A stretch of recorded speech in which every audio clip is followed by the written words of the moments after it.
বাস্তবে একটি ঘটনা, সময় থাকলে শুনে যাবেন। গ্রামের একটা গরিব ছেলে একটা গরিব মেয়েকে বিয়ে করলো। বিয়ের পরে ছেলেটি মেয়েটিকে জিজ্ঞাসা করলো, আচ্ছা তোমার জীবনে কি কোনো স্বপ্ন আছে? তখন মেয়েটি বলল, হ্যাঁ আমার জীবনে অনেক স্বপ্ন, আমি একদিন অনেক বড় ডক্টর হব, কিন্তু আমি যে গরিব। তখন ছেলেটি হেসে বলল, আরে এই ব্যাপার, আমি আছি না। তারপর ছেলেটি মেয়েটিকে নিয়ে শহরে চলে গেল। সে প্রতিদিন রিক্সা চালাতো এবং বাসায় এসে নিজেই রান্না বান্না করতো। এদিকে মেয়েটি পড়াশোনা করতে লাগলো। এরকম করতে করতে মেয়েটি একসময় ডক্টর হয়ে গেল।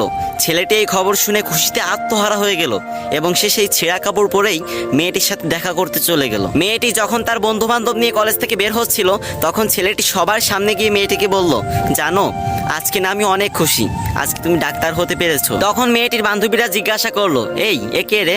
তখন মেয়েটি বলল, আরে আমি চিনি না, হয়তো কোনো ভিক্ষুক টিক্ষুক হবে। তখন ছেলেটি মন থেকে অনেক কষ্ট পেল। ছেলেটির চোখে পানি চলে আসলো এবং সে বলল, তুমি ঠিকই বলেছো। তুমি জানো আমি তোমার পরীক্ষার টাকা জোগাড় করতে গিয়ে ভিক্ষা পর্যন্ত করেছি।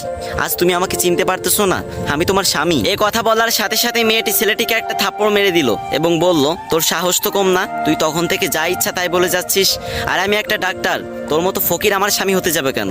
ছি। এরপর মেয়েটির একটি চাকরি হলো, আস্তে আস্তে টাকা পয়সা বাড়ি গাড়ি সবকিছুই হলো, কিন্তু ছেলেটা গরিব রয়ে গেল। কি বুঝলেন? ওই যে গ্রাম বাংলা একটা কথা আছে না, ভালা মানুষের দাম নাই, উপকারীরা বাঘে খায়।